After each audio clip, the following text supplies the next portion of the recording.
सल्लल्लाहु अलैहि वसल्लम का एक फरमान है मुसन्नफ अब्दुर रज़ाक में, ये हदीस आपने आज याद रखनी है। नबी पाक सल्लल्लाहु अलैहि वसल्लम ने फरमाया किसी आदमी के नमाज और रोजे से मुतासिर ना होना, पहले देख लेना कि वो अमानतदार है कि नहीं।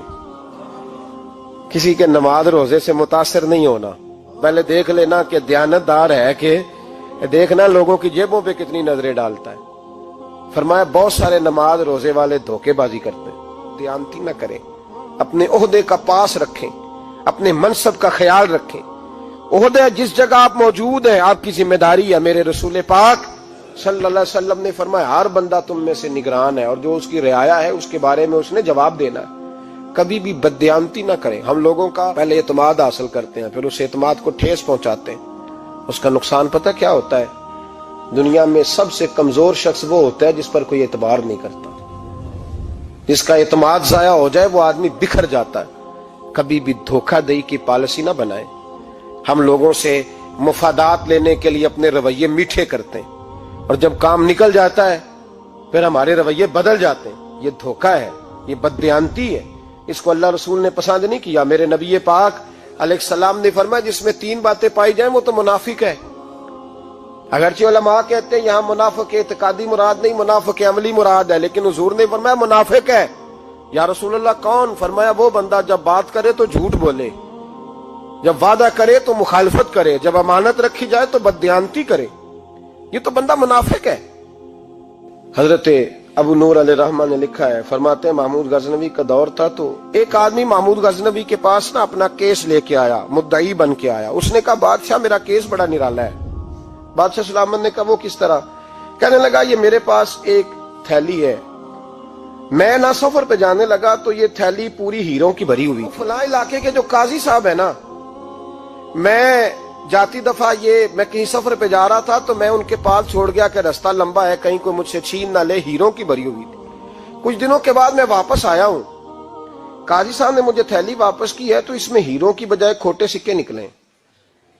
अब मैंने काजी साहब से कहा है तो काजी साहब तो मेरे गिरेबान तक आते हैं, वो कहते हैं बता कहीं से फटी है, खुली है? वो जिस तरह टांके लगा के तूने सी थी उसी तरह लगे हुए हैं कि नहीं? तो हुजूर लगे भी बिल्कुल उसी तरह है, न फटी है न खुली है। अब मैं लुट गया हूं, मेरी कुल उम्र की कमाई जाया हो गई, खोटे सिक्के कहां और हीरे कहां? तो मेहरबानी करें और आप की बारगाह में अल्लाह रसूल के नाम पर हलफ देता हूं कि मैं हूं बिल्कुल सच्चा। महमूद गजनवी कहने लगे तू जा, थैली छोड़ जा और जब मैं तुझे बुलाऊंगा फिर दोबारा आना। वो शख्स चला गया। महमूद गजनवी उठे, दरबार बर्खास्त किया, लोगों से कहने लगे चले जाओ, मैं 3 दिन के लिए सैर करने जा रहा हूं, 3 दिन के बाद लौटूंगा। अकेले जब रह गए ना महमूद दरबार में तो महबूब ने छुरी मंगाई।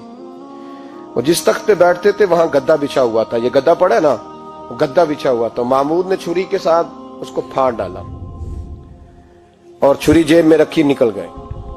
कहने लगे मेरे बाद कोई मेरे दरबार वाले इहाते में दाखिल ना हो। महमूद चले गए।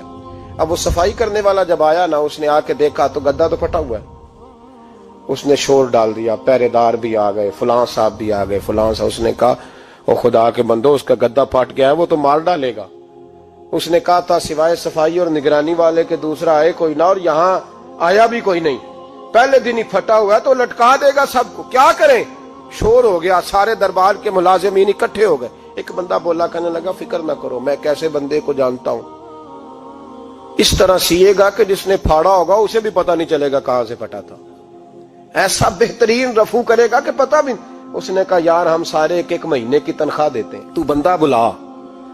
वो बुला लिया उसको, उसका नाम मोहम्मद रफूगर था। वो आया, उसको गद्दा दिखाया, उसका यार इस तरह सीना पता ना चले। उसने कहा फिक्र ही ना करो, मैं बड़ा कारीगर हूं। बड़े बड़े कारीगर लोग नहीं हमारे मुल्क में पाए जाते, कोई निशान छोड़ते हैं पीछे? बड़े कारीगर का पैसे होने चाहिए, बड़े बड़े कारीगर बंदे। आप यकीन करें ऐसा ऐसा फलसफा, ये उम्रा इबादत है ना, सरकार दो आलम सल्लल्लाहु अलैहि वसल्लम की बारगाह की हाजिरी बड़ी नेमत है ना। तो सऊदी गवर्नमेंट ने पाबंदी लगा दी, खैर उनकी भी ज्यादती है। इस तरह की पाबंदियां शरीयत इस्लामिया में जायज नहीं। अल्लाह के घर मुसलमान जब चाहे जा सकता है, लेकिन वो कहते हैं जी 2000 रियाल दे जिसने 2 साल बाद भी आना है। उन्होंने पाबंदी लगाई तो हमारे एजेंटों ने भी कई खास ट्रेनिंग हासिल की हुई है, पता नहीं कहां से सीख के आए, उन्होंने भी रास्ता निकाल लिया। ایک سال سے میں نے کہا کہ جناب وہ 2000 ریال لگ گیا تو کیا کرنا ہے؟ کہنے کوئی مسئلہ نہیں، پاسپورٹ نواں بنوا لو، گنجائش ہے، یعنی ہر شے کا حل ہے۔ تو میں نے کہا یار اب عمرہ کرنے جاتے وقت بھی بندہ دھوکہ دے کے جائے، اللہ کے گھر جاتے وقت بھی اس طرح کی حرکت کرے، کیا حال ہو گیا؟ ہر چیز کا لوگوں نے حل نکال لیا، ہر چیز کا لوگوں نے سٹائل بنا لی۔ ایسا نہ کریں، یہ درست نہیں۔ احمد رفو گر کہنے لگا اس طرح سیوں گا کہ پھاڑنے والے کو بھی پتہ نہیں، ان کا پیسے لے یار تو سی دے۔ اس نے سی دی، اگلے شام ہی لا کے بچھا دیا گدا۔ تیسرے دن بادشاہ سلامت آئے، آ کے پہلی نظر گدے پہ ڈالی، اس نے بلایا سب ملازمین کو، کہا کس نے سیا ہے؟ کہا جناب کیا ہوا؟ کہا یہ پھٹا ہوا تھا۔ کس نے؟ کہا نہیں پھٹا ہی نہیں۔